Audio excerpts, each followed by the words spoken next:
Dan seterusnya disebutkan di sini hadirin dan hadirat perbahasan berkenaan dengan wa kana yutilu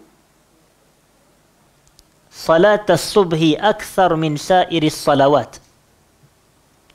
Di sini disebut satu dalam perenggan yang berikutnya tentang lamanya Nabi sallallahu alaihi wasallam dalam pelaksanaan salat subuh. Dalam pelaksanaan salat subuh. Iaitu wa kana yutilu salat as-subhi akthar min sa'iris salawat. Nabi akan lebih memanjangkan salat subuh lebih banyak berbanding salat-salat yang lain. Begitu. Dan disebutkan di sini hikmah di sebaliknya. Kenapa subuh ni Nabi biasanya semayang lama dan semayang tu panjang? Kenapa? Yang pertamanya wahadha, perkara ini lianna Quran al-Fajri masyhudun. Kerana bacaan Quran pada waktu fajar itu disaksikan oleh para malaikat ataupun disaksikan oleh Allah. Dan ini adalah sebenarnya nas Quran. Inna Quran al-Fajri kana apa? Kana masyhuda. Inna Quran al-Fajri kana masyhuda. Cuma para ulama tafsir mereka khilaf tentang apa makna Quranul Fajar. Adakah ia merujuk kepada bacaan Quran pada waktu fajar atau adakah ia merujuk kepada salat subuh? Begitu. Jadi kebanyakan ulama cenderung mengatakan Quran al-Fajar merujuk kepada salat subuh. Jadi salat subuh tu disaksikan pelaksanaannya oleh Allah dan para malaikat. Masyhud. Sebab itu golongan yang mati syahid di medan perang dinamakan sebagai apa? Sebagai syahid. Sebagai syuhada, kerana mereka disaksikan oleh Allah dan Rasulnya sallallahu alaihi wasallam. Para syuhada. Jadi inna Quran al-Fajri kana masyhuda, iaitu solat subuh ni disaksikan oleh para malaikat. Dan sebenarnya fadilat ni terkhusus kepada solat subuh saja. Jadi sebab itu antara solat subuh dengan solat-solat fardu yang lain, Nabi lebih memanjangkan solat apa? Solat subuh. Itu makna dia. Wa aidan, dan antara sebab lain kenapa Nabi panjangkan solat subuh atau Nabi lamakan pelaksanaan solat subuh, fa innaha lamma naqasat adadu raka'atiha ju'ila tatwiluha iwadan amma naqasathu minal adad. Yang ni hikmah yang kedua. Jika nak dibuat perbandingan antara bilangan rakaat salat subuh dengan 4 salat fardu yang lain, maka salat subuh ni salat yang paling sedikit bilangan rakaatnya. Jadi bila bilangan rakaat dia lebih sedikit, paling sedikit berbanding maghrib 3 rakaat dan 3 lagi salat sebanyak 4 rakaat, maka bilangan rakaat sedikit, maka dijadikan panjangnya atau lamanya pelaksanaan salat yang rakaatnya sedikit itu, iaitu salat subuh, iwadan, sebagai iwad. Dan iwad ni adalah sebagai satu bentuk ganti. Sebagai satu bentuk ganti amma naqasathu minal adad, terhadap bilangan rakaatnya yang sedikit berbanding salat-salat yang lain. Jadi kaedah dia beginilah. Kalau salat yang lain bilangan rakaat tu banyak, maka bacaannya tidak begitu panjang. Tapi salat subuh ni bilangan rakaatnya sedikit, maka bacaannya dibaca secara lama. Tempohnya lebih panjang. Itu makna di sini. Ini hikmah yang kedua kenapa Nabi sallallahu alaihi wasallam memanjangkan salat subuh.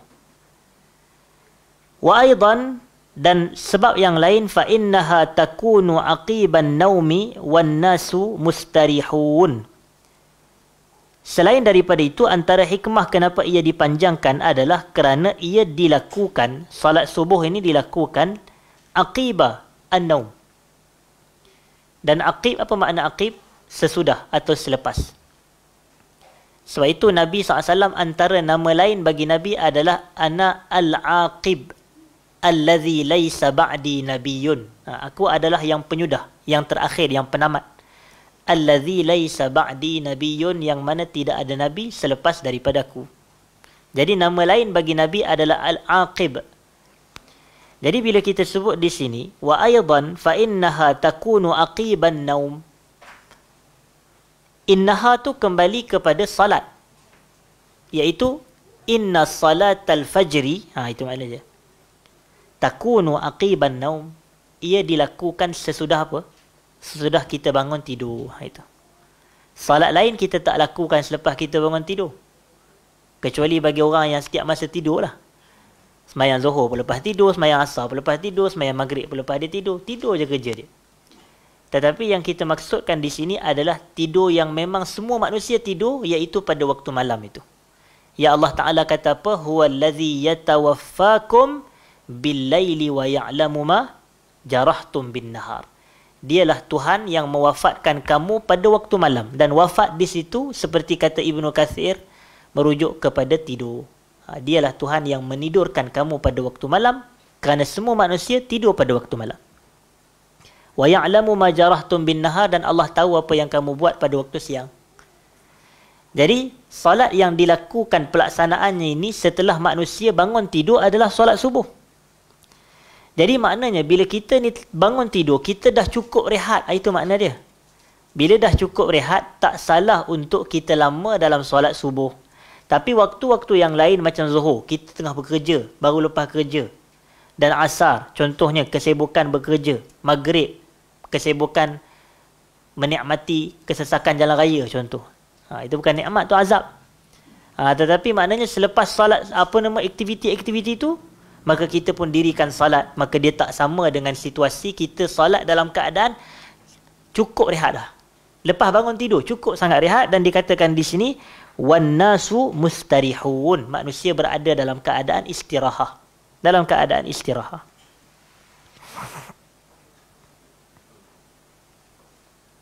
Wa aidan, antara sebab lain kenapa Nabi panjangkan dan lamakan salat subuh, fa innahum lam ya'khudhu ba'du fi ashghalil ma'ashi wa asbabid dunya. Kerana pada waktu itu manusia ni, orang ramai ni, mereka masih belum disibukkan dengan urusan-urusan ma'ash, kehidupan ni, serta sebab-sebab dunia yang lain. Waktu tu orang belum nak sekian dan sekian perbuatan.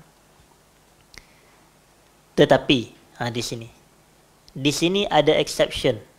Kita kena tahu ada satu kenyataan, likulli qa'idatin istithna'at, ataupun likulli qawaid, atau likulli qa'idatin istithna'. Itu. Setiap kaedah tu ada dia punya pengecualian.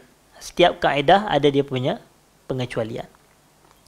Contoh kita katakan, asalnya dipanjangkan pelaksanaan salat subuh kerana waktu itu manusia belum sibuk dalam urusan dunia lagi. Tapi kita katalah, sekarang ini kita ambil contoh tempat kita di Kuala Lumpur atau di Lembah Kelang. Di Lembah Kelang kita ini, kita tengok kadang-kadang pukul 6.30 tu pun, ataupun pukul 6 salat subuh tu, kalau orang tu hadir salat di masjid di surau, dia dah pakai baju pejabat dah. Maknanya dia tengah siap siaga.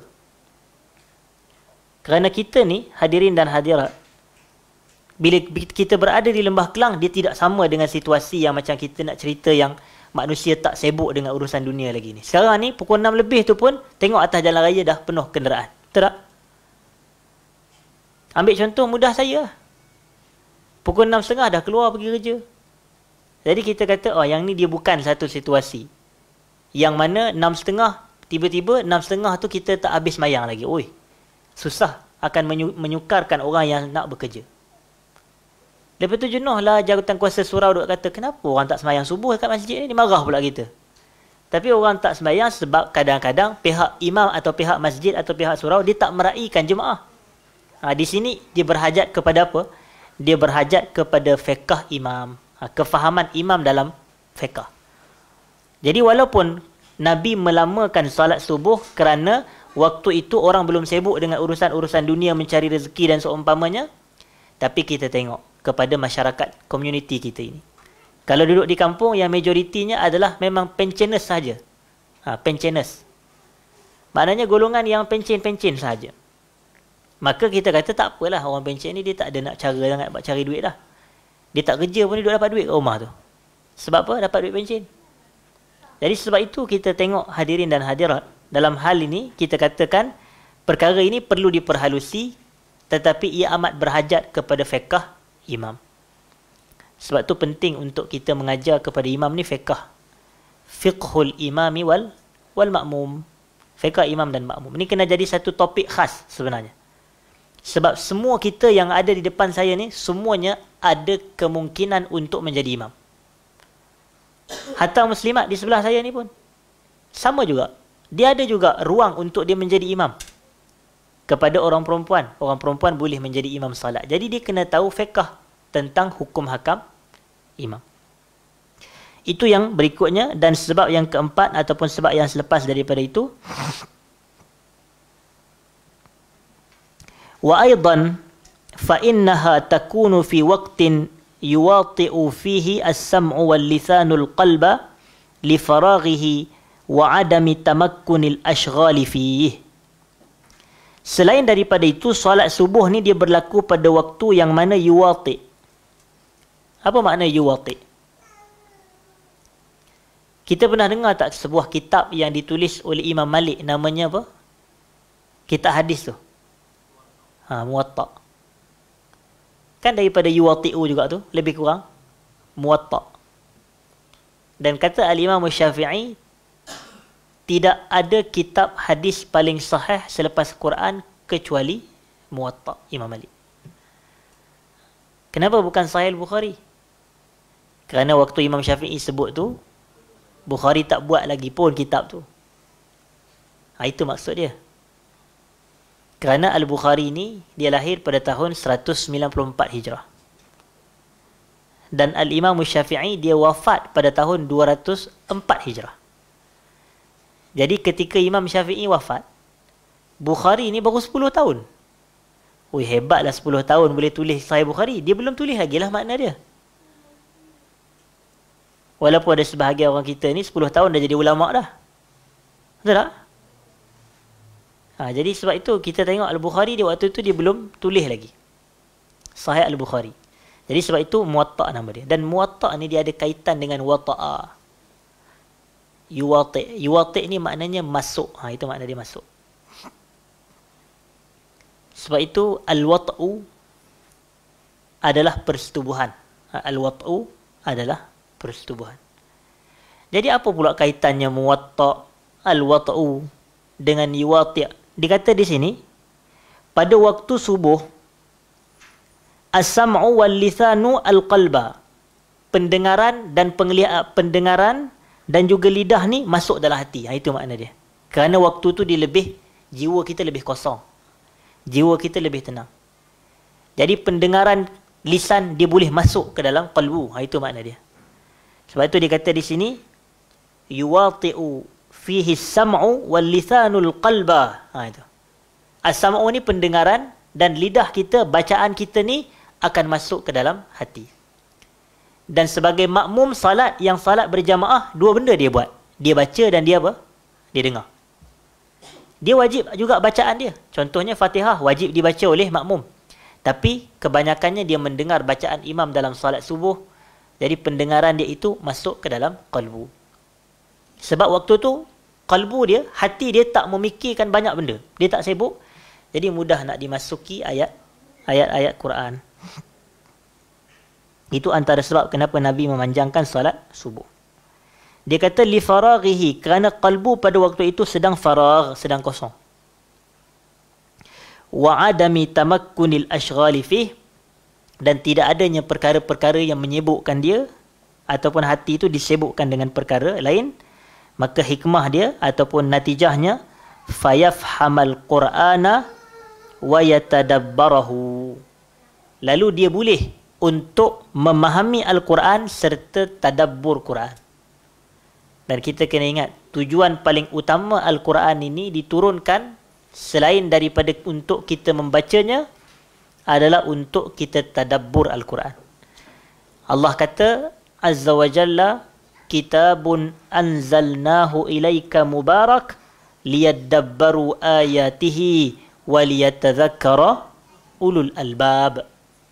Al-Quran ni adalah kitab yang kami turunkan ia kepada kamu wahai Muhammad, mubarak, kitab yang berkat, liyadabbaru ayatihi, supaya mereka tadabbur ayat-ayat dia. Jadi salah satu cara nak kita tadabbur Quran ni adalah kita mendengar bacaan Quran dalam solat subuh ketika hati kita masih lapang daripada kesibukan dunia. Itu makna dia. Jadi kita kena tak boleh. Sebab tu saya amat tak setuju kalau ada orang ni bila dia buat benda lain, waktu itulah dia pasang Quran. Kebiasaannya dia tak akan fokus dengar Quran tu. Dia tak boleh tadabbur. Baca Quran sambil dia nak dodoi ke anak. Sambil dodoi. Dodoi pula budak menangis. Jadi yang mana satu ke fokus dia ni? Dodoi ke? Bukan dodol, dodoi. Dodoi ke ataupun dengar Quran. Begitu. Dan begitu juga kadang sambil masak dengar Quran. Sambil nak lipat baju, lipat kain, dengar Quran. Dia biasanya dia tidak akan masuk dalam hati kita ni dua benda.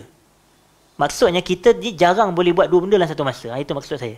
Dalam hati kita ni susah nak masuk dua benda dalam satu masa. Tadi saya dah tengok tadi dalam surah Al-Ahzab, masa tengah jam tadi. Sekarang ni menghadap jam. Hari ni jelas sebab hari ni malam minggu, macam malam Jumaat, macam Jumaat malam Sabtu. Dalam surah Al-Ahzab, apa dia Allah kata tadi? Tadi saya ada satu noktah yang menarik saya tengok tadi. Allah Ta'ala disebut dalam ayat yang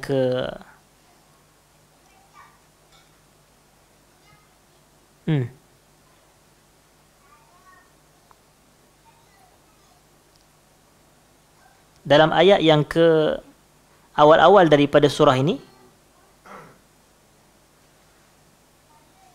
yang menceritakan ayat yang keempat, ma ja'alallahu lirajulin min qalbayni fi jawfihi, ma ja'alallahu lirajul min qalbayni fi jawfihi, Allah tak jadikan bagi seorang lelaki itu ada dua hati dalam dia punya bahagian jauf dia. Jauf ni rongga dalaman dia lah. Jadi maknanya itu seakan-akan isyarat kita ni tak boleh nak buat dua benda dalam satu masa yang sama. Dalam satu masa yang sama kita nak masak, dalam satu masa yang sama nak dengar dan tadabbur Quran dengan fokus. Biasanya tidak boleh begitu. Ayat tidak berlaku. Maka sebab itu hadirin dan hadirat, kita kata kalau kita nak buat, kita kena fokus. Maknanya dalam salat, fokus. Fokus kepada mendengar bacaan Quran ketika hati sedang kosong pada waktu itu, maka waktu itulah boleh untuk kita memahami Quran dan tadabbur Quran. Dan di sini, antara hikmah lain kenapa Nabi kita sallallahu alaihi wasallam memanjang dan melamakan salat subuh, wa aidan fa innaha asasul amali wa awwaluh. Kerana salat subuh adalah asas bagi setiap amalan, bagi segala amalan. Dan salat subuh adalah amalan yang pertama yang kita lakukan dalam kehidupan seharian kita. Allahu Akbar. Cuba bayangkan kalau kita mulakan hari kita, pagi kita dengan salat subuh. Kita mulakan dengan yang terbaik sekali. Maka kerana itu Nabi SAW mengatakan, man salla subha fahuwa fi zimmatillah. Sesiapa yang mendirikan salat subuh, dia berada di bawah tanggungan, jagaan, naungan Allah Subhanahu Wa Taala. Jadi barulah mudah kita nak buat urusan dunia. Sebab urusan yang utama ni dah selesai. Ini yang sebahagian kata, dia nak bangun tidur untuk pergi kerja, mencari rezeki, tapi dia tak salat subuh, menyembah kepada Allah Ar-Razzaq. Yang mana Allah mengatakan, innallaha huwar razzaqu Zul quwwatil matin. Allah adalah Tuhan yang maha memberi rezeki, Zul quwwah al-matin, dalam surah Az-Zariyat ayat yang ke-57-58 itu. Jadi Allah ni dia maha memberi rezeki. Jadi kita sembah dia sebagai Tuhan yang memberi rezeki pada pelaksanaan salat subuh. Jadi itulah sebab kenapa Nabi memberikan prioriti kepada salat subuh. Maka Nabi lamakan dan Nabi panjangkan. Maka dia katakan di sini fa'u'tiyat fadlan minal ihtimami biha wa tatwiliha. Maka diberikan kelebihan pada salat ni dengan diberikan ihtimam, dan ihtimam ni adalah fokus, tumpuan. Kita lebih mementingkan, itu makna dia. Wa tatwiliha, dan kita memanjangkan atau melamakan pelaksanaan salat tersebut. Wa hadhihi asrar, tengok bahasa. Yang ni bahasa-bahasa asrar ni, ini adalah rahsia-rahsia itu. Yang ni bahasa salikin, ni bahasa orang-orang yang salik, yang berjalan menuju Allah, yang tu. Dan Ibnul Qayyim, dia adalah kita katakan tokoh yang mempunyai jiwa akhlak seperti ini. Jiwa salikin. Sebab tu dia ada tulis sebuah kitab Madarijus Salikin. Madarijus Salikin an manazil iyyaka na'budu wa iyyaka nasta'in. Itu nama penuh kitab tersebut. Jadi kita tengok Madarij As-Salikin. Madarij ni adalah midraj. Tingkatan-tingkatan orang yang berjalan menuju Allah. Dia ada banyak. Salik ni orang yang berjalan menuju Allah. Jadi dia memang akan meneliti kepada asrar, kepada sir, kepada rahsia-rahsia. Ibadat ni dia ada rahsia dia. Maknanya agak-agak kenapa Nabi SAW memanjangkan solat subuh dan diberikan prioriti kepada solat subuh. Jadi disebutkan hikmah-hikmahnya di sini, dan kata penulis kitab rahmatullah alaih, wa hadhihi asrarun innama ya'rifuha man lahul tifatun ila asrari syari'ati wa maqasidiha wa hikamiha wallahul musta'an. Dia kata rahsia-rahsia ini hanyalah diketahui oleh mereka yang melihat kepada rahsia-rahsia syarak dan maqasid-maqasid syarak. Yang tu. Maknanya orang yang faham maqasid, orang yang faham kehendak dan tuntutan syariat. Kenapa syariat ni diturunkan dan diutuskan, serta hikmah-hikmah daripada syariat. Wallahul musta'an, kata penulis kitab. Dan Allah adalah tempat kita memohon pertolongan. Kemudian disebutkan di sini, hadirin dan hadirat, wa kana sallallahu alaihi wasallam, Nabi sallallahu alaihi wasallam, idza farigha min al-qira'ati sakata biqadri ma yataraddu ilaihi nafsuhu, summa rafa'a yadayhi kama taqaddam, wa kabbara raki'an wa wada'a kaffihi ataupun wa wada'a kaffaihi ala rukbatayhi kal qabidi alaihima.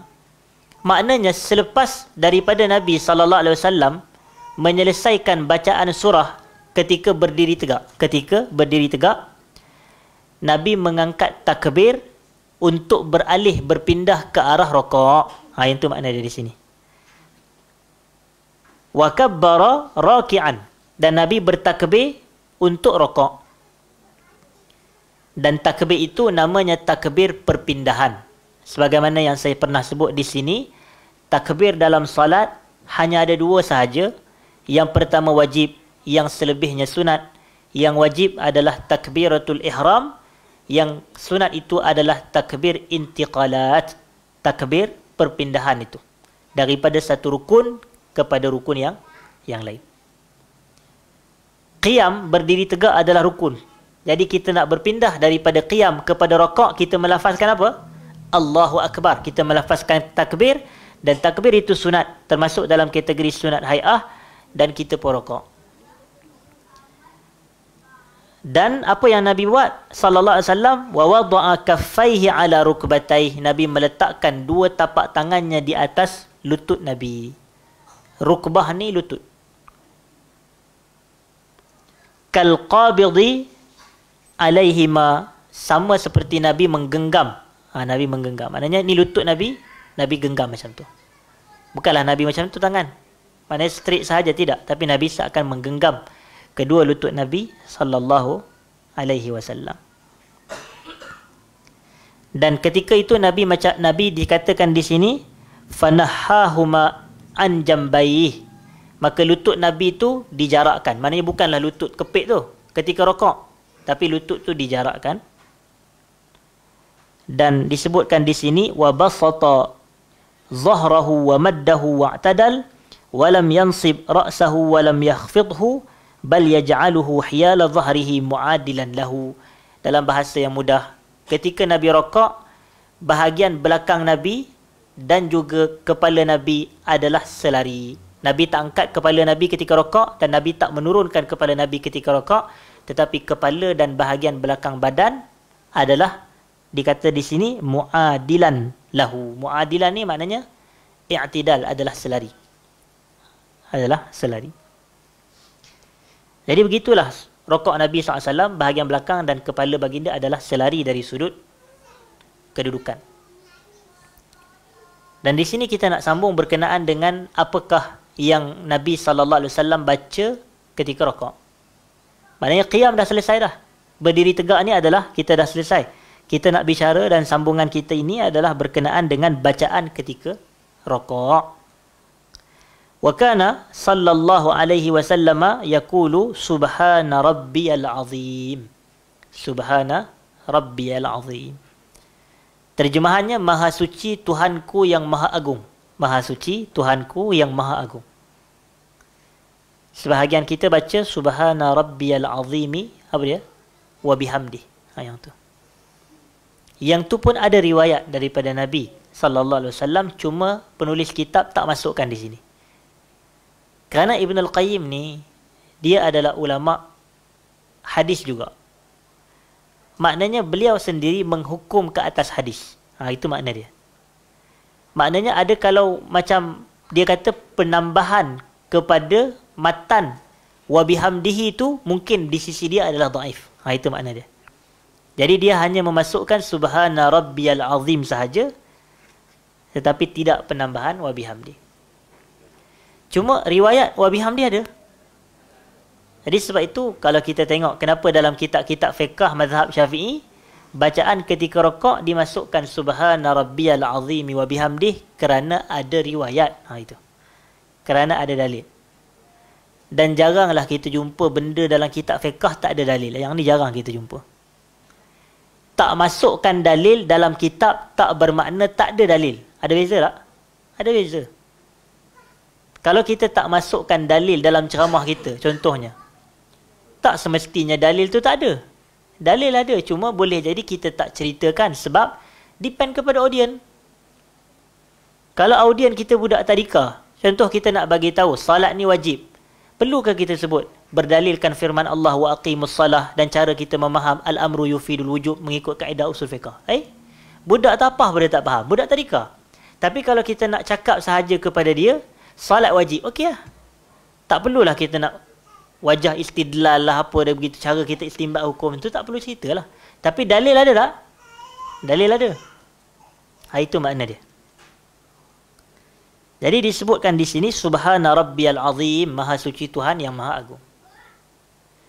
Sebenarnya anjuran bertasbih kepada Allah ni ketika rakaat, dia ada hadis yang lain yang diriwayatkan oleh Imam Muslim dalam Sahih Muslim. Kerana Nabi SAW mengatakan, inni nuhitu an aqra'al Qur'ana raki'an aw sajidan, kata Nabi. Aku ni dilarang membaca Quran ketika rakaat atau ketika sujud. Amma ruka', Nabi kata, adapun ketika rakaat fa'azzimu fihi rabb. Nampak? Ketika rakaat ta'zimkan Allah. Itu dalil dia. Sebab itu bila kita rakaat, kita dituntut untuk ta'zimkan Allah, dan lafaz mentakzimkan Allah antaranya subhana rabbiyal azim. Itu dalil dia, hadis yang tadi tu, inni nuhitu an aqra al-Qur'ana raki'an aw sajidan tu. Cuma ada lagi nas, ada lagi dalil yang lebih utama daripada dalil tersebut. Apa dia? Firman Allah Subhanahu wa taala. Firman Allah Subhanahu wa taala.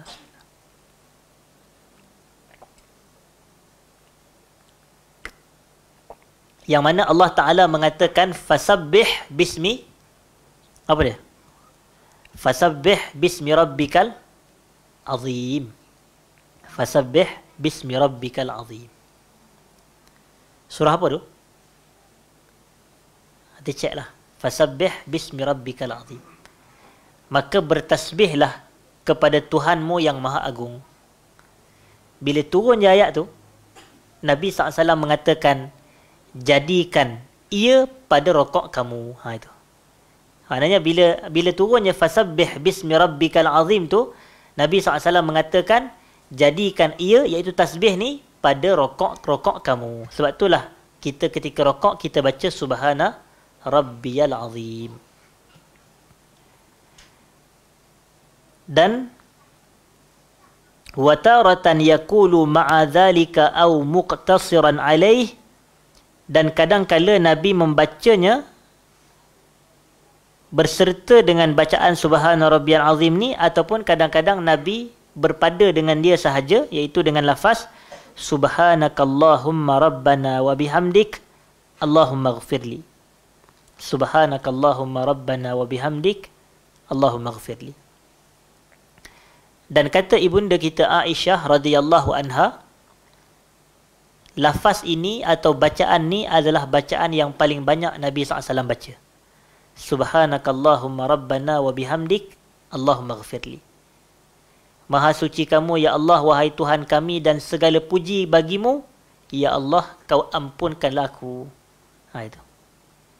Dan riwayat ni, hadis ni disebutkan di sini, diriwayatkan oleh Al-Imam Al-Bukhari dan Imam Muslim dalam sahih keduanya. Subhanakallahumma rabbana wa bihamdik Allahumma ghafirli. Dan Al-Imam Syafi'i menjadikan hadis ini sebagai dalil yang menunjukkan dibolehkan berdoa ketika rakaat. Yang tu. Ini adalah dalil bolehnya berdoa ketika rakaat. Walaupun pandangan Imam Syafi'i ini tidak dipersetujui oleh Imam Malik.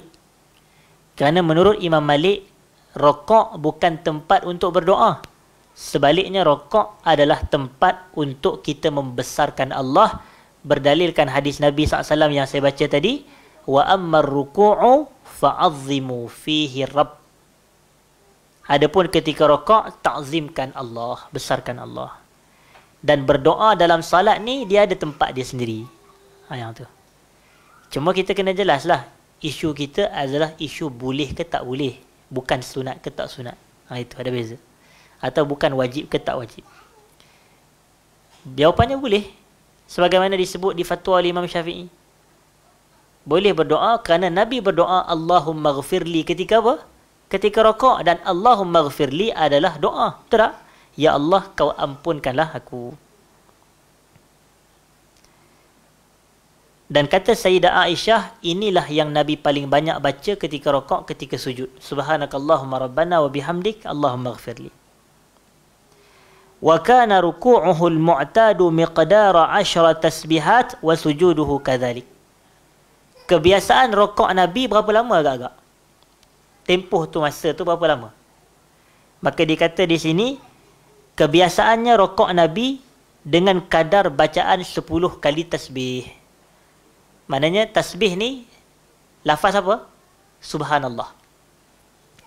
Jadi contohnya subhanallah, subhanallah, subhanallah, subhanallah, subhanallah, subhanallah, subhanallah, subhanallah, subhanallah, subhanallah. Itulah tempoh rakaat Nabi sallallahu alaihi wasallam. Begitu. Tapi macam mana Ibn Al-Qayyim dia boleh buat kenyataan macam ni? Ini yang kita katakan istiqra'. Yang tu. Istiqra'. Penelitian, pembacaan yang mendalam dilakukan oleh para ulama.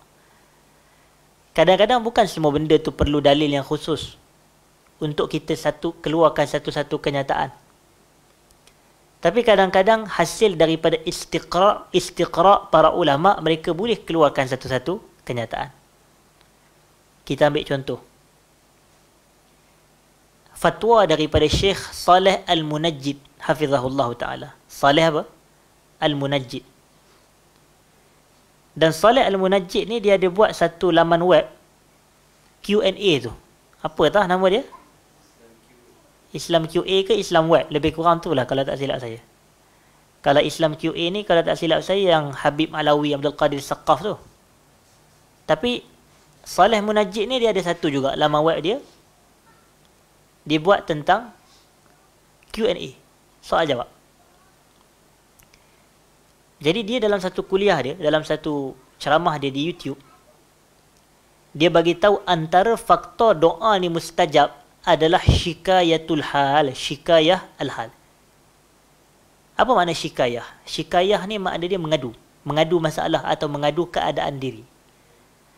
Jadi kita ni kalau kita nak doa kita mustajab, jangan kita terus pergi, ya Allah, kau sembuhkan aku. Jangan. Tapi kita kena bagi tahu dalam doa kita, ya Allah, aku sekarang ni berada dalam keadaan tak sihat, contoh. Aku ni sakit sungguh. Itu. Ni syikayatul hal, kita mengadu keadaan kita ni. Aku berada dah tak, aku ni dah teruk sangat dah ni, dalam keadaan kesihatan ni dah uzur sangat dah ni. Maka kau berikanlah kesembuhan kepadaku. Dan ini, tengok. Ada tak nas Quran yang kata mustajab doa dengan mesti kena mengadu keadaan diri? Tak ada pun. Tapi macam mana para ulama keluarkan istiqra', hasil pembacaan penelitian mereka terhadap dalil. Mereka tengok kisah Nabi Allah Ayyub alaihissalam. Nabi Ayyub dia kata apa? Wa ayyuba iznada rabbahu anni massaniyad-dur wa anta arhamur rahimin. Yang tu keadaan dia. Rabb, wahai Tuhan, dia kata anni massaniyad-dur, aku ni telah ditimpa kemudaratan. Allahu akbar. Inilah hal dia, keadaan dia. Dia sedang diuji dengan kemudaratan, dengan penyakit yang teruk. Lalu dia kata apa? Wa anta arhamur rahimin. Engkau adalah yang maha penyayang dari kalangan yang penyayang. Jadi itulah doa dia. Dan macam itulah juga dengan nabi-nabi yang lain. Macam Nabi Musa. Dia kata Rabbi inni lima anzalta apa? Ilayya min khairin faqir. Kalau tak silap saya itu ayat dia. Rabbi inni lima anzalta ilayya min khairin faqir. Dia kata, ya Allah, aku ni sangat-sangatlah berhajat, berharap. Faqir ni maknanya iftiqar, kebergantungan, keberhajatan, pengharapan. Itu iftiqar. Jadi aku sangat-sangat berharap kepada kebaikan yang diturunkan kepada aku daripada kamu. Itu mengadu keadaan diri. Macam tu juga dengan Nabi Yunus alaihissalam, sebagaimana yang Allah sebut dalam surah apa? Dalam surah Asy-Syu'ara. Saya minta maaf, dalam surah Al-Anbiya. Yang Nabi Ayub tadi pun dalam surah Al-Anbiya. Nabi Yunus dia kata, وَذَنُّونِ إِذْ ذَهَبَ مُغَاضِبًا فَظَنَّ أَنْ لَنْ نَقْدِرَ عَلَيْهِ فَنَادَى فِي الظُّلُمَاتِ أَلَّا إِلَهَ إِلَّا أَنْتَ سُبْحَانَكَ إِنِّي كُنْتُ مِنَ الظَّالِمِينَ. Bila dia kata inni kuntu minadh zalimin ni, itulah keadaan dia. Aku termasuk dalam kalangan orang yang menganiaya diri sendiri. Itu. Jadi ini namanya apa? Istiqra'. Jadi atas cara inilah para ulama kita, seperti penulis kitab kita ini rahmatullah alaih, beliau mengeluarkan satu statement. Contohnya, berapa lama kadar Nabi rokok? Dia kata sebanyak bacaan 10 kali tasbih. 10 kali tasbih. Tapi ada satu noktah yang penting. Rokok ni, dia rukun. Tetapi ada rukun yang lain bersama dengan rokok. Dan rukun tu namanya Tamakninah. Namanya apa? Tamakninah. Dan dalam salat kita ni, hanya ada 4 rukun sahaja yang ada Tamakninah. Iaitu ketika rokok, ketika i'tidal, ketika sujud pada kedua-dua sujud, dan ketika duduk di antara 2 sujud. Jadi 4 rukun ni wajib ada tamakninah. Yang tu. Dan ulama mazhab Syafi'i mereka kata tamakninah adalah kadarnya 1 kali tasbih. Yang tu kadar tamakninah. Dalam mazhab Syafi'i, tamakninah tu kadar tasbihah, iaitu 1 kali sebutan subhanallah. Jadi kalau macam ada seorang tu, dia rokok contohnya, dan dia baca subhana rabbiyal azimi wa bihamdih sebanyak 3 kali, cukup dah tamakninah dia tu. Itu makna dia. Cukup dah tamakninah dia. Cuma yang Ibnul Qayyim dia nak sampaikan berapa lama kebiasaan Nabi ni rokok. Kebiasaan Nabi rokok dalam tempoh masa bacaan 10 kali tasbih. Gitu. Wa amma hadithul Bara' ibn Azib radhiyallahu anhu, رمقت الصلاة خلف النبي صلى الله عليه وسلم فكان قيامه فركوعه فاعتداله فسجدته فجلسته ما بين السجدتين قريبا من السواء. Yang ni hadis daripada sahabat Nabi namanya Bara' bin Azib. Bara' bin Azib radhiyallahu anhu.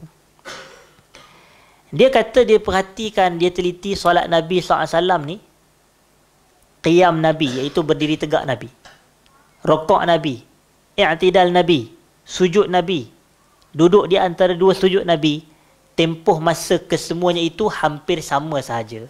Maknanya kalau qiyam Nabi lama, rokok Nabi sama lama dengan qiyam Nabi. Itu makna dia. Sujud Nabi sama lama dengan qiyam Nabi.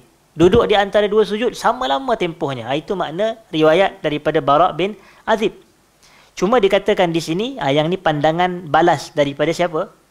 Nampak? Ni pandangan balas daripada Al-Imam Ibn Al-Qayyim. Dia kata, famuradul Bara', maksud kenyataan Al-Bara' tu adalah, ini maksud ni, itu ijtihad Ibn Al-Qayyim. Taklah semestinya maksud Bara' tu begitu. Tapi dia faham daripada, macam saya cakap, kefahaman kita tak sama, betul tak? Tuan-tuan yang dengar ni, kefahaman tidak sama terhadap setiap apa yang saya nyatakan sebagai contoh. Ada orang dia faham lain, ada orang dia faham lain. Begitu. Jadi, famuradul bara'i, kata penulis kitab, rahimahu radhiyallahu anhu, yang dimaksudkan, kemudian dia kata apa? Wallahu a'lam. Itu. Ini akhlak. Kita kena belajar semua ni, akhlak ni daripada amal para ulama'. Yang inilah pentingnya pengajian berguru. Yang tu. Kalau semata baca kitab, kita dapat ilmu kitab. Tapi kalau semata kita berguru, kita dapat ilmu kitab dan kita dapat ilmu guru. Yang ni yang penting.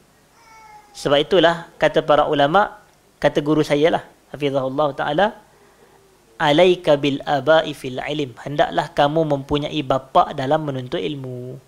Kita kena ada bapa kita, kena ada ayah kita. Ayah tu siapa dia? Tok guru lah. Maknanya tok guru kita ambil daripada tok guru dia, tok guru dia ambil daripada tok guru dia. Ilmu ni mesti kena ada rantaian daripada satu guru kepada guru yang lain. Dan maha guru yang terakhir sekali adalah Rasulullah SAW. Dan yang lebih guru daripada Rasulullah adalah Allah Subhanahu Wa Taala. Itulah kita kata keajaiban profession guru ni. Kerana Allah bersifat dengan sifat guru. Allah bersifat dengan sifat guru. Dalam surah Iqra, surah Al-Alaq, apa kata Allah?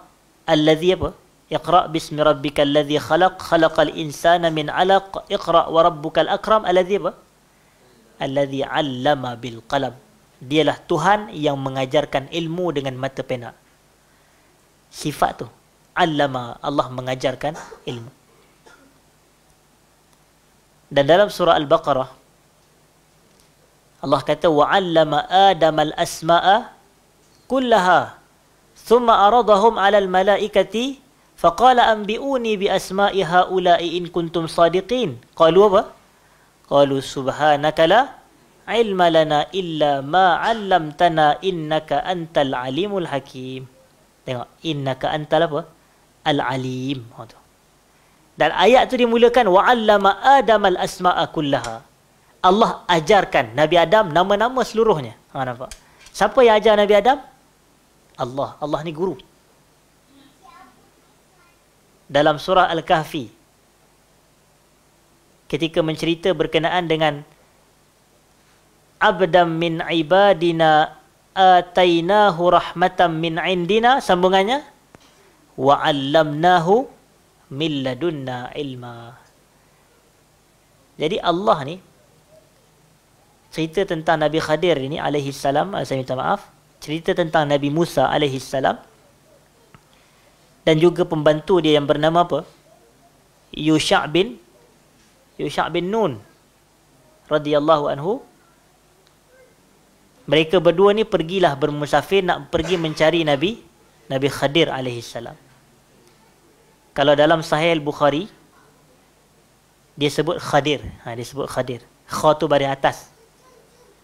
Tapi kebiasaan kita sebut sebagai Khidir. Tak apalah. Samalah, individu yang sama. Dan kata para ulama, Khadir ni sebenarnya adalah laqab. Laqab ni gelaran yang dia guna pakai. Nama dia bukan Khadir. Nama dia siapa? Nama dia Balia bin Malkan. Yang itulah dia. Nama dia Balia bin Malkan. Tu yang viral sebelum ni, orang kata Bulia Mulkan tu boleh kata mohon ya wahai Bulia Mulkan. Yang tu tidaklah, yang tu kita meminta daripada makhluk. Sedangkan Allah kata waqala rabbukum apa dia? Ud'uni astajib lakum. Itu. Doa pada aku, jangan doa pada selain aku. Idza sa'alta fas'alillah wa idza ista'anta fasta'in billah. Nabi kata kepada anak sepupu dia, ya gulam, inni u'allimuka kalimat. Ihfazillaha yahfazak. Ihfazillaha tajidhu tujahak. Idza sa'alta fas'alillah wa idza ista'anta fasta'in billah. Wa'lam anna al-ummata law ijtama'u ala an yanfa'uka bi syai'in lam yanfa'uka illa bi syai'in qad katabahu Allahu lak. Walau ijtama'u ala an yadurruka bi syai'in lam yadurruka illa bi syai'in qad katabahu Allahu 'alaik. Rufi'atil aqlam wa jaffatis suhuf. Jadi makna dia apa? Iza sa'alta fas'alillah. Minta apabila kamu nak minta sesuatu, minta daripada Allah. Kenapa nak Bulia Mulkan Bulia? Tapi Balia bin Malkan ni sebutannya yang tepatnya Balia bin Malkan adalah nama bagi Nabi Khadir alaihi salam. Lalu Allah Ta'ala kata fawajada 'abdan min 'ibadina atainahu rahmatan min 'indina wa 'allamnahu min ladunna ilma. Jadi tengok bahasa tu. Wa 'allamnahu, dan kami ajarkan hamba ni, iaitu kami ajarkan ilmu kepada Nabi Khadir ini alaihi salam, menunjukkan sifat Allah ni guru. Sifat Allah ni mengajarkan ilmu. Jadi ini penting. Dan begitu juga yang kita boleh dapat keluarkan daripada apa? Surah Yusuf. Daripada surah Yusuf. Surah Yusuf ni, kalau saya nasihatlah kepada sahabat-sahabat yang di depan saya yang ada penguasaan bahasa Arab, kalau boleh tadabbur surah Yusuf pun dah cukup baiklah. Sebab surah Yusuf ni banyak sangat faedah dia. Tapi sayanglah masyarakat kita ni dimomokkan kalau bacaan surah Yusuf ni, bukanlah dimomokkan, tapi digembar-gemburkan bahawasanya kalau nak anak handsome baca surah Yusuf. Yang tu. Itu pun faedah juga. Cuma ada faedah yang lebih besar lagi daripada itu. Ada faedah yang lebih besar daripada semata baca surah Quran ni nak bagi anak cerdik, anak cantik, anak handsome, atau baca surah Quran nak kaya. Allah. Nak kaya pergilah berniaga. Berniaga kaya insya-Allah. Jadi sebab itu kadang-kadang saya tak kata salah, kerana kalau dia jadikan dengan cara yang betul maka tak salah. Macam tu. Dia jadikan bacaan Quran contohnya sebagai tawassul. Dia kata, ya Allah, aku baca surah Maryam ni, kau jadikanlah anak aku ni wanita yang kuat ibadat taat kepada Allah seperti Maryam. Boleh tak ada masalah. Dia kata, ya Allah, aku baca surah Yusuf ni, kau jadikanlah anak aku yang lahir ni dalam kandungan ni contohnya seperti Nabi Yusuf. Dan seperti Nabi Yusuf ni bukan semata kacak je. Sebab apa? Sebab kacak adalah fitnah. Kacak ni fitnah. Dia bukan satu nikmat, tapi dia satu fitnah sebenarnya. Kita tengok ada orang dia nak ajak berzina contoh, na'udzubillah. Dia takkan ajak orang berzina ni muka, orang kata muka pun kita tengok pun tak lalu tengok kan contoh. Tapi dia akan tengok apa dia? Dia akan, orang kata apa? Dia akan, kalau orang tu dia jahat, dia nak ajak orang berzina, dia akan tengok, uish, muka orang ni nampak segak sungguh ni contoh. Dia nak ajak perempuan berzina, dia tak akan pilih perempuan yang orang kata yang biasa-biasa. Dia akan pilih yang apa? Bukan biasa-biasa lah. Ataupun yang diriwayatkan dengan bahasa moden bukan bisya-bisya tu. Dia tak akan ambil orang yang bukan yang biasa-biasa je. Dia akan cari target. Kalau dia dapat tu macam bagi dia 1000 nikmat bagi dia. Macam tu juga kalau ada wanita jahat nak ajak lelaki berzina, na'udzubillah. Jadi dia akan tengok apa? Rupa. Tengok ush, handsome-nya. Jadi dia akan target, dia akan aim orang ini. Dia akan kacau orang ni, tapi manusia akhirnya kalah dengan nafsu. Na'udzubillah min zalik. Jadi dia boleh, kita kena teliti juga bahawasanya yang Yusuf ni jangan semata jadikan, ya Allah kau jadikanlah anak aku handsome macam Yusuf. Tengok anak dia bila dah besar kena fitnah dengan fitnah orang perempuan. Contoh. Dengan fitnah kekacakan dia tu. Tapi kita kata jadilah Nabi Yusuf ni contohnya sebagai orang yang jauh daripada fitnah wanita, godaan-godaan yang lain tu. Doa macam tu. Itu lebih utama daripada nak suruh dia jadi handsome. Betul tak? Jadi dia ni, walaupun dia ni, tapi dia adalah seorang lelaki yang walaupun Allah Ta'ala kurniakan dia kekacakan, ketampanan, paras rupa, tapi dia takwa kepada Allah. Dia macam dalam hadis Nabi kata, sab'atun yudhilluhumullahu fi dhillihi yawma la dhilla illa dhilluhu.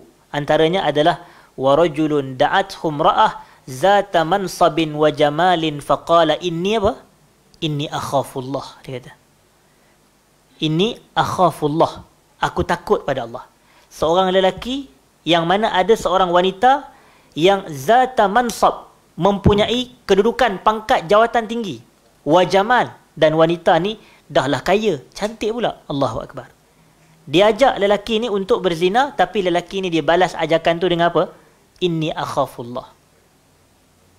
Kita ni sampai ke tahap macam tu orang lelaki kita ni. Kita jaranglah sebut inni akhafullah, tapi yang selalu duk sebut on macam tu. Allahu Akbar. Contoh. Na'udzubillah min zalik, nas'alullah al-afwa wal afiyah. Semoga Allah pelihara kita ini dan zuriat keturunan kita daripada zina dan seumpamanya. Allahumma amin. Jadi kita tengok di sini hadirin dan hadirat, apa yang cuba saya nak tekankan daripada surah Yusuf. Ada satu firman Allah Subhanahu wa taala yang mana Allah Taala mengatakan wa fawqa kulli dhi ilmin alim. Wa fawqa kulli dhi ilmin alim. Di atas setiap yang berilmu ada yang lebih berilmu. Itu makna dia. Dan kata para ulama tafsir, setiap adanya orang yang berilmu, pasti ada orang lain yang lebih berilmu, sehinggalah puncak keilmuan tu berakhir kepada Allah. Sehinggalah puncak keilmuan berakhir kepada siapa? Kepada Allah. Jadi maknanya Allah yang saya nak sebut ni, Allah ni dia guru. Dia guru. Dan fokus utama yang paling utama saya sebut tadi, alaika bil aba'i fil ilim. Hendaklah kita ni mempunyai bapa-bapa dalam proses kita menuntut. Yang tu selingan daripada apa? Yang tu selingan daripada kenyataan Al-Imamu Ibn Al-Qayyim, wallahu a'lam. Nampak? Tengok tak macam mana saya syarah wallahu a'lam? Dekat 15 minit.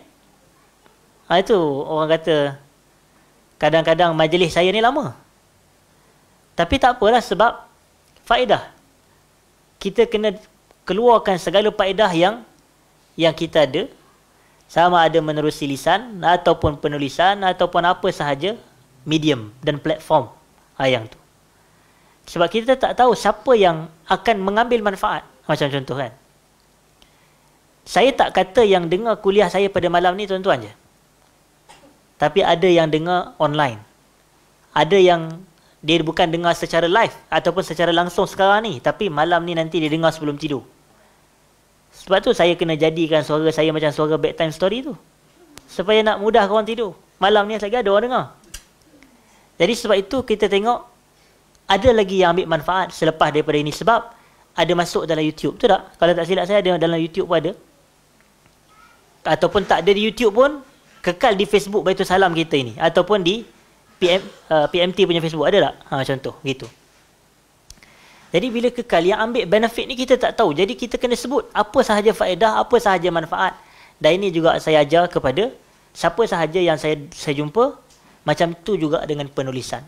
Apa je benefit, faedah, manfaat yang kita baca ke, kita dengar ke, tulislah di Facebook ke, atau mana-mana platform media sosial kita, di Twitter ke, di apa benda tah lagi. Tapi tulislah. Sebab apa? Sebab kita tak tahu betapa ramai yang boleh jadi mengambil manfaat. Kenapa saya sebut macam tu? Saya ni di Twitter saya cuba bagi tahu. Dekat inbox tu, walaupun saya tak reply, tapi saya baca. Punya banyak yang cakap terima kasih kepada saya ni hasil penulisan saya. Macam tu. Banyak yang cakap terima kasih, banyak dia belajar daripada penulisan. Tapi saya tengok orang ni tak pernah datang berkuliah saya pun. Sebab maknanya apa? Maknanya kita ambil manfaat. Kalau kita hanya semata nak dakwah di masjid je atau di Baitul Salam sahaja, mungkinlah terhad dan terbatas. Jadi kongsikan apa sahaja faedah. Dan sebutan wallahu a'lam ni adalah menjadi tradisi ulama kita. Dan inilah yang disebutkan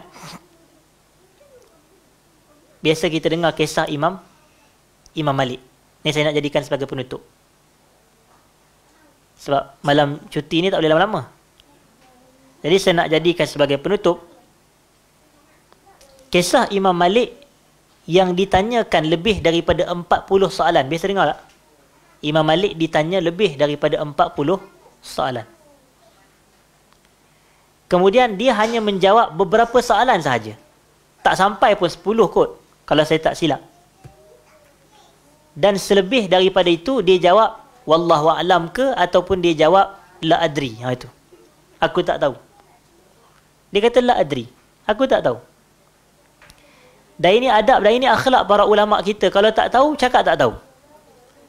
La adri nisful ilm. Ucapan la adri itu adalah separuh daripada ilmu pun. Ataupun kadang-kadang kita kalau tak ni, kita sebut wallahu a'lam. Allah yang lebih mengetahui. Gitu. Kemudian ada orang tanya, kamu tak malu ke kamu jawab tak tahu sedangkan kamu imam besar? Kamu ni tokoh besar. Lalu ada riwayat daripada Imam Malik, dia kata, aku tak malu nak menjawab aku tak tahu sebagaimana para malaikat tak malu menjawab kepada Allah, la ilma lana illa ma 'allamtana innaka antal alimul hakim. Dia kata malaikat pun kalau Allah tanya dia tak tahu pun dia jawab la ilma lana. Kami ni tak ada ilmu. Illa ma 'allamtana, kecuali apa yang kau ajar pada kami. Innaka antal alimul hakim. Kau maha mengetahui, kau maha bijaksana. Nampak? Jadi ini akhlak. Kita sebut wallahu a'lam. Nisbah ilmu kepada Allah. Jadi sebagai kesimpulan, saya sebut sebagai penutup, beberapa kali penutup.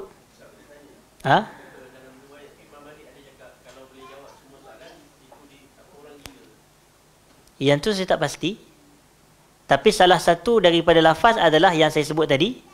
Dan salah satu lagi ada orang tanya kepada Imam Malik, dan Imam Malik, orang-orang tu kata, bukankah ini merupakan masalah khafifah sahlah?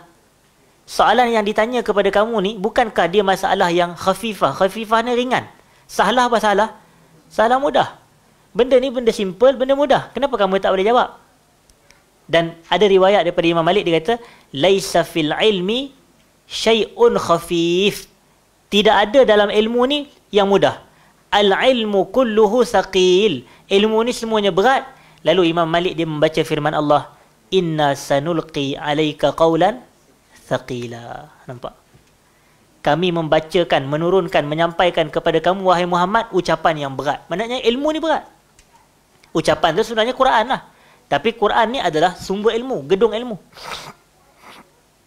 Cuma kenyataan macam Abu Talha kata tadi, berkenaan dengan ayat tu lebih spesifik. Siapa yang menjawab semua ilmu yang ditanyakan kepada dia, dia adalah orang gila. Boleh jadi ada kenyataan tu daripada ulama' lain.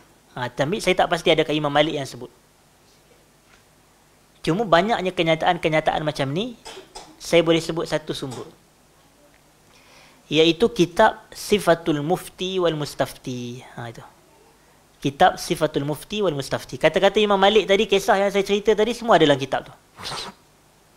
Iaitu antara ciri ulama' kena jawab la adri.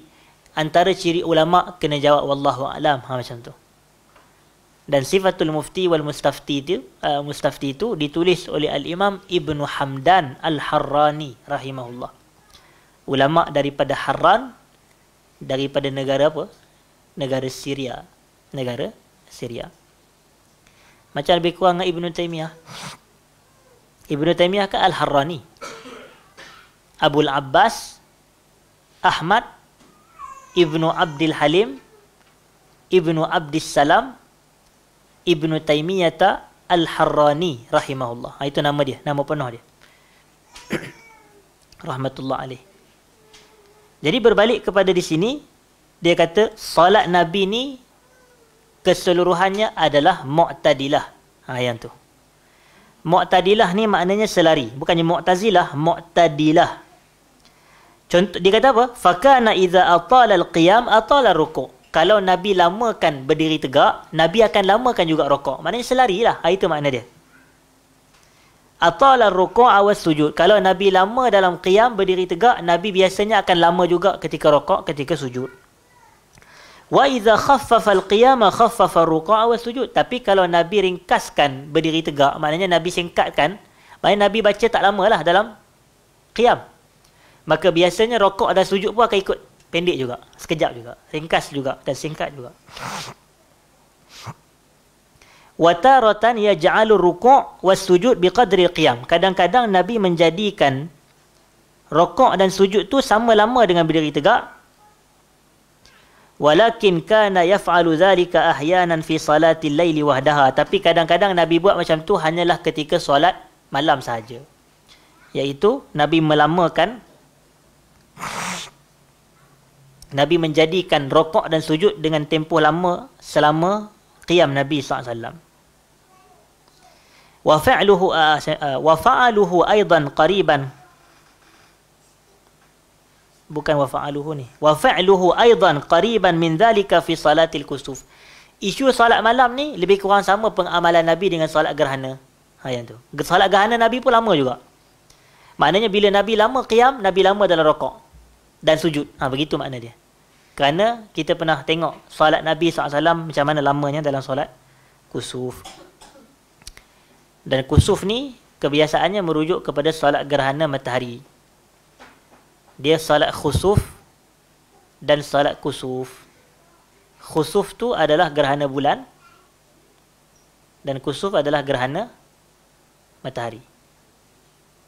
Wa hadyuhu al-ghalibu ta'dilus salati wa tanassubuha. Petunjuk Nabi kebiasaannya adalah salat Nabi tempohnya adalah selari antara satu rukun dengan rukun yang lain. Begitu. Itu adalah petunjuk Nabi kita sallallahu alaihi wasallam dalam rukuk. Kita selesai kepada itu perbahasan kita pada malam ni, hadirin dan hadirat. Dan saya minta maaf saya ambil masa lebih daripada yang ditetapkan oleh jawatan kuasa penganjur. Sebenarnya setahu saya ni peruntukkan sejam saja. Jadi 9.30, 10.30 itu adalah kebiasaan. Lajak sikit tu orang kata waktu tambahan lah. Waktu tambahan untuk kita tambah lagi jaringan Google tu insya-Allah. Jadi saya minta maaf jika ada salah dan silap. Aqulu qawli hadza astaghfirullahal azim li wa lakum. Assalamualaikum warahmatullahi wabarakatuh.